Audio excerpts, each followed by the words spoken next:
Welcome to the Dowden Podcast. I'm your host, the official CRG, and today we are going to talk about the three most haunted places in Maryland. You can find this video strictly on YouTube, but the audio everywhere else.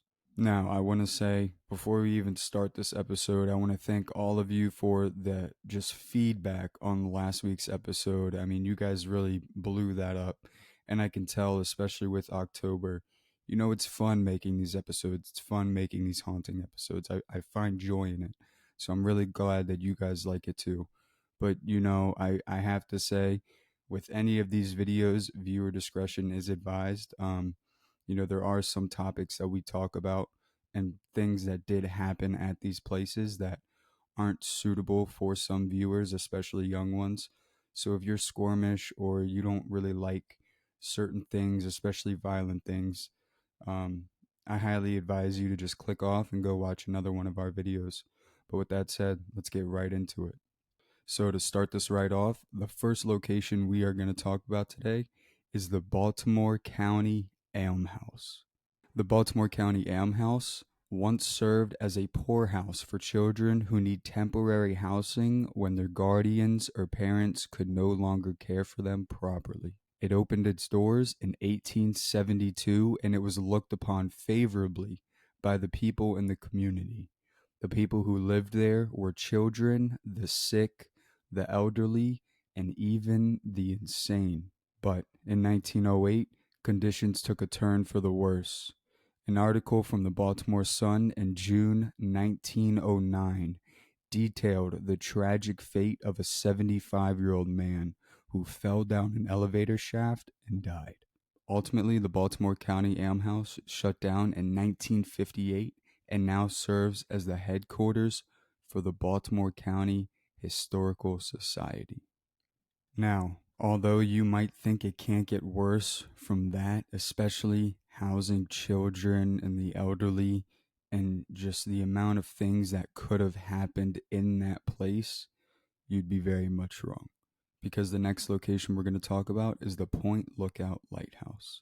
Now, with this location, it's more of the land in the area that's haunted more than anything, as it was home to countless tragedies and disasters. You see, the area once served as a prison war camp, a hospital during the Civil War era, a lookout point during the Revolutionary War, and even a hotel that was destroyed by a random fire.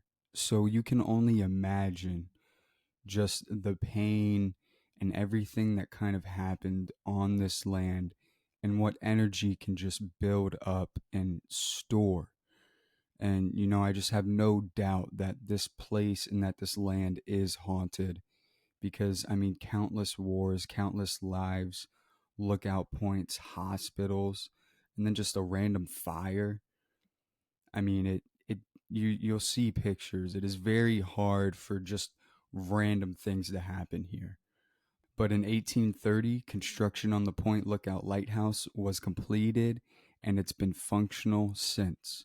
But till this day, there's people that insist that there are things that are still there. There's been numerous sightings of a man in Civil War era clothing and even an elderly woman who appears to be looking for something on the beach.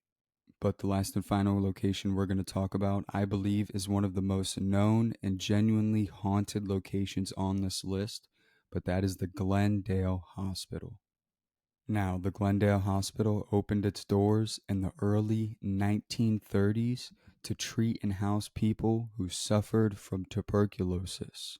And for people who don't know, tuberculosis is an infectious disease that mainly affects the lungs and can be fatal if left untreated. But the Glendale Hospital housed adults and children with this disease, having them call it home for decades, with never really saying what happens. You see, adults and children were located in different areas in the hospital, even having narrow tunnels underneath to move patients around. But till this day, the stories that come out of that place are haunting. Some say that Glendale was a functional facility that when it's day, The patients endured torture and even experimental treatments. And you can only imagine, I mean, back in that day with children and elderly, I mean, only the unthinkable happened at this place, and only the people who really had no care for human life and that really wanted to hurt somebody or really wanted to inflict fear, those were the people that really worked at these types of places. And when those doors shut, only bad things happened. And it's sad that throughout the years is now when we finally find out instead of when it was happening. So it really shows of how these facilities back in the day really treated their patients and how much of an impact it had on the patients and the facility itself, because till this day you can still go there and you will find hauntings, you will hear things, you will see things. But eventually in 1984, that's when the hospital was closed and it's been abandoned ever since. But like I said, people who have gone to the hospital have reported hearing strange noises, yelling, banging, and even laughter. And there's even some signs where people report a strange smell of burning flesh. So if you guys made it this far, I appreciate you tuning in. I do have to say that I don't make these videos for you to ruin the places. I don't condone you going to the places, breaking laws. This is strictly for educational purposes. But with that said, today's quote is by Heather Duran. She once said, "To notice the beauty in things left behind is to see the soul of the life it once lived." You can follow us on YouTube, Spotify, and Apple Podcasts. I appreciate you tuning in, and this is the Dowden Podcast.